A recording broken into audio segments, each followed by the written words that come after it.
Hi, I'm Sunny Carrito, a librarian with the Fairfax County Public Library System. I work at the Pohick Regional Library Branch.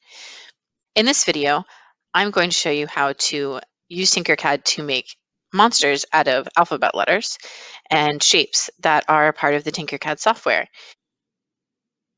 If you don't have experience using Tinkercad, I recommend watching our other video about an introduction to Tinkercad and how to navigate around in the software, and some basic introduction in how to change shapes, which you can find the link to in the description in this YouTube video. Once I've signed into Tinkercad, I'm going to go to Create New Design. And the first thing I'm going to do is bring a box to my work plane. Remember, the way to bring in a basic shape or any shape on the right is to click on it with the left mouse button, keep holding down that button and drag it over. And I'm going to make this inspector go away by clicking on this triangle. And I'm going to expand the size of my box so that instead of a cube, I have something like a rectangle. I'm going to make it low and flat. And I'm going to turn it a little bit using that right click mouse button to drag things around so that I can look at my view. And I'm going to make kind of a little platform so that if I'd like to get my monster 3D printed, having it on a little platform to help it stay upright and sturdy is the best way to do it. So I'm just going to move that to the back here and go back to look at the home view.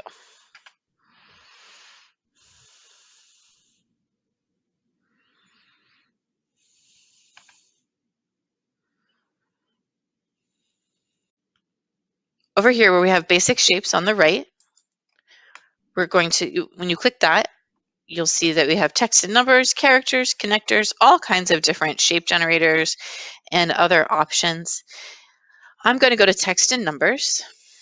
And you can see this is text where you can write out words and they'll stay together as one object. Or you have all of the different letters in the alphabet. There's 2 pages if you need to get to Z. And you have all, and you see we have all of the numbers 0 through 9 and some punctuation marks too. So I am going to go with a J for my niece, June. I thought it'd be fun to make an animal using her letter. And so I pulled it over and you can see it's very small, 8.9 millimeters. I'm going to click on the J. And I know that I have it selected because I see all the boxes and all of the different options. And I want to make this bigger because right now it's pretty small, maybe about the size of your pinky nail. And I'm going to, instead of just grabbing onto this white box and holding and dragging it, which might make me go long or wider and change the way that the shape looks, quick tip, if you make a mistake or you decide you don't like the way something went, you can hit Control-Z on your keyboard, or you can go up here to this back arrow and that undoes whatever you just did. So I want the J to be bigger, but I want it to stay looking like a J. So I'm going to hold down Shift on my keyboard. The Shift key is kind of a larger key up by the Z or by the question mark key. And I'm going to click on the white button again. So it's turned red so that I know that I have it clicked. And now when I change the size, it maintains the same proportions, which means that it is going to stay the same shape. It's going to say J. So if I had a square and I held down Shift while I was making it bigger, it would stay the size of, it would stay a square instead of becoming a rectangle. So I'm going to make this about 50 millimeters. It's a little bit big. It's a little bit bigger. That's fine. 50 millimeters is about as long as my thumb. To be able to make it really 3D, I'd like to make it stand up. And so that's going to involve some of these other tools that we haven't used yet, that you may have noticed, these little handles that look like little curves with arrows on the other side. And you'll notice when I go close to it with my cursor that I get all of these lines, which if you have used a compass in math, you'll recognize, right? So this is all of the angles to change the angle. Now, each one, see, you'll notice there's one up here There's one down here. They each do a different thing. So if I click here and hold down and drag, it looks like it turns it that way. Well, that's not the way I was planning, so I'm going to undo that. And this one up here, I can see that if oh, that one turns it that way. It can be difficult to tell which way it's going to make your shape turn. I find the best way is to actually just grab it and look. So out of the two handles that I can see, neither one did what I wanted it to. So I'm going to try to change my view a little bit. And when I did that, this other handle appeared. And now when I click and hold that, I can change it. You'll notice I'm getting degrees over here, and 90 degrees changes it so that it's sitting upright. Although now it's sunk into the work plane.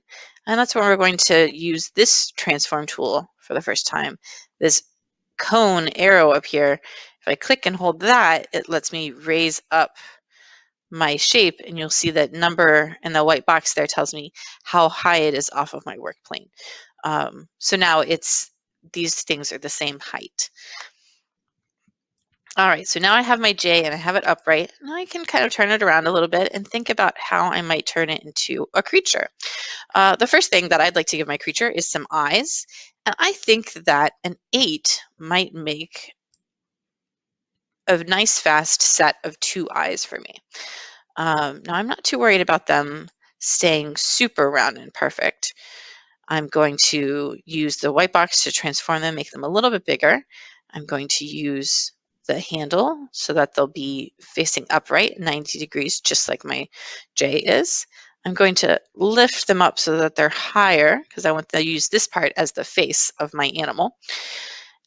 Now, you'll notice these are not touching. They're nowhere near each other, right?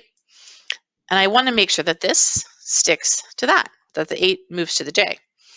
One of the easy ways to help line those up is to actually look at my work plane, and you can see that I have a shadow, kind of a make-believe shadow, imagining that there's a sun or a light shining down, and there's a shadow for both of these things. So I can actually use their shadows to help me line them up. So let's see.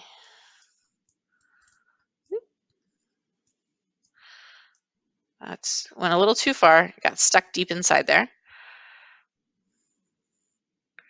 All right, so their shadows are lined up now. And if I look this way, I can see it. I think I'd like to go up a little bit. And you can see it sticks out a little bit on the side. I'm okay with that. And it's a little bit on the top. I like that. I kind of like that it's 2 different shapes. A little bit, this one's the left side is a little larger. I think that's actually kind of fun. It's really important to think about all of these texts and numbers and basic shapes and characters, all of this stuff. Think about them as shapes and not what they really are. So we're not necessarily thinking about the J being a J or the 8 being an 8. We think about the 8 being circles that are helpfully together. And I'm going to go back to my basic shapes because I'd like to make this kind of like a bird. I feel like those eyes just make me think of an owl. So I could use a cone like this for the mouth, or use a pyramid. I think I'm going to use the pyramid. So I already brought a cone over here, but you know what? I've decided I don't want it. So while it's selected, I can either go up here to the trash can and delete it, or I can use the delete or backspace key on my keyboard, and that'll do the same thing. So instead, I'm going to grab this pyramid by clicking on it with the left mouse button. I'm going to turn it again, grab one of those handles, 90 degrees. And you can see it's actually behind my piece, my J here. So I'm going to shrink it down. Now this time, I do kind of want it to stay the same shape. So I'm going to hold Shift down while I change the shape. I'm going to make it a little smaller. You'll notice if I go too far, I push it through the back. And that's why it looks like it's flat. Oops, I moved that. I didn't mean to grab that, so I'm going to undo. And I'm going to go back to make sure that I'm clicked on my beak here. It's still pretty big, so I'm going to hold down that Shift key and shrink it down some more. You'll notice if I go too far, I push it through the back. And that's why it looks like it's flat. Oops. I moved that. I didn't mean to grab that, so I'm going to undo. And I'm going to go back to make sure that I'm clicked on my beak here. It's still pretty big, so I'm going to hold down that shift key and shrink it down some more. I'm going to see that my shadows aren't quite. I can also tell that the beak part is connected to the body because when I have the beak selected, you see this blue outline around here.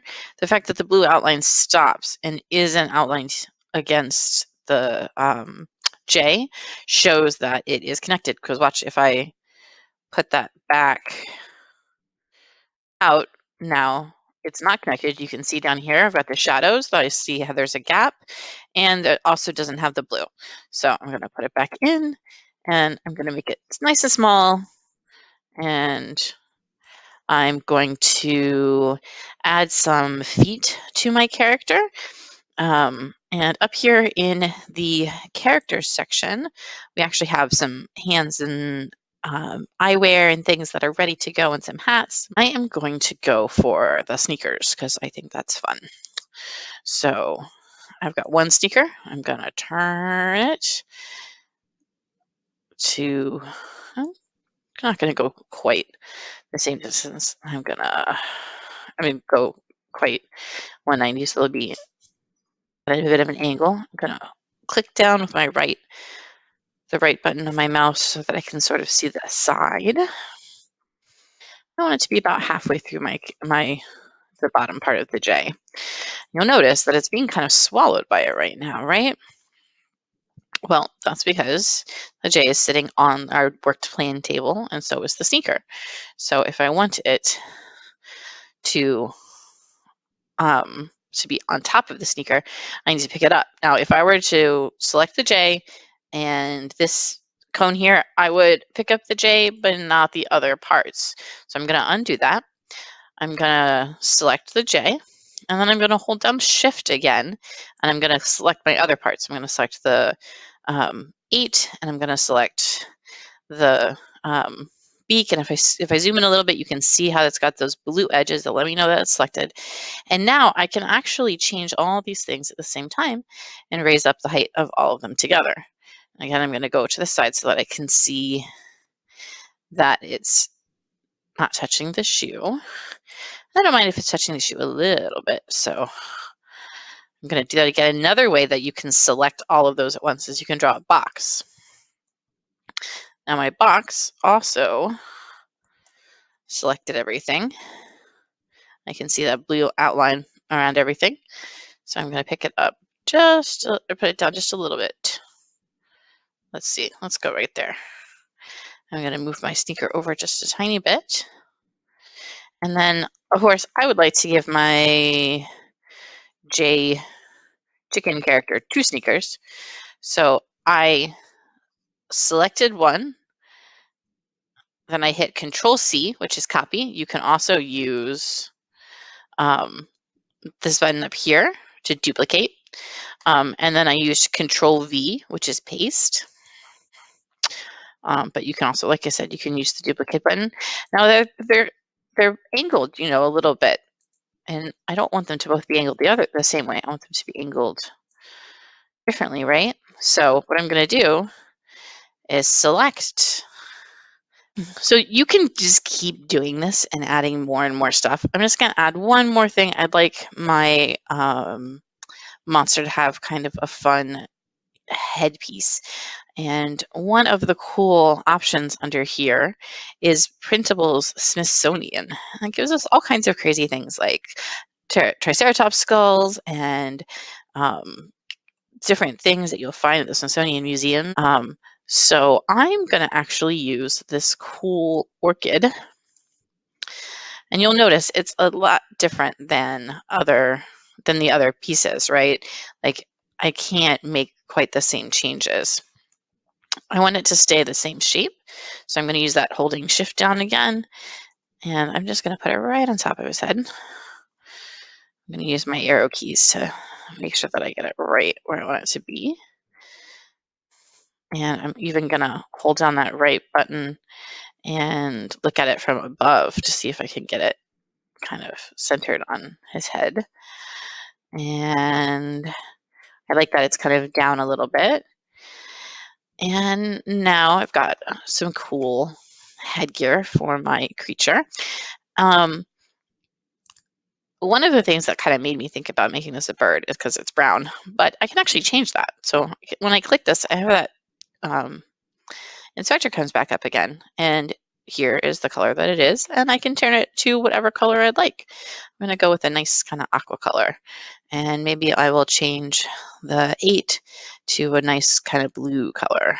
And I like leaving the beak kind of yellow. And I like this beautiful purple color that the orchid is. Once you've made your 3D design, if you would like to submit it to be 3D printed, there's just a couple little steps you need to take. You need to select anything that isn't part of your main monster. I did not end up using my little platform. I think my monster might be able to stay upright because he's got those nice chunky shoes. So I'm going to click and delete that cube. I'm also going to zoom way out to make sure that I didn't accidentally grab something and drop it somewhere far out that I didn't notice earlier. That can happen sometimes if you start pulling an object over and then you change your mind. Sometimes you accidentally dropped it. So once I'm sure that all I have left is my monster, and I know that all the parts are touching so that when it 3D prints, it's not just going to be a little pile of parts, I'm going to go up to export up here. You see it says download in 3D print. So export, and I'm going to click on STL, which is the type of file that we use. It's going to the file is going to download to my computer. Usually goes to your downloads folder. And you can find our other videos on YouTube if you search 3D to find out how to upload that onto the library website and get it submitted to be printed by the library. Thank you so much for joining us on making an alphabet monster. I can't wait to see your designs. Please don't forget to share your monsters and creations with us using the library social media. Tag us on Instagram and Facebook. Thanks for joining us.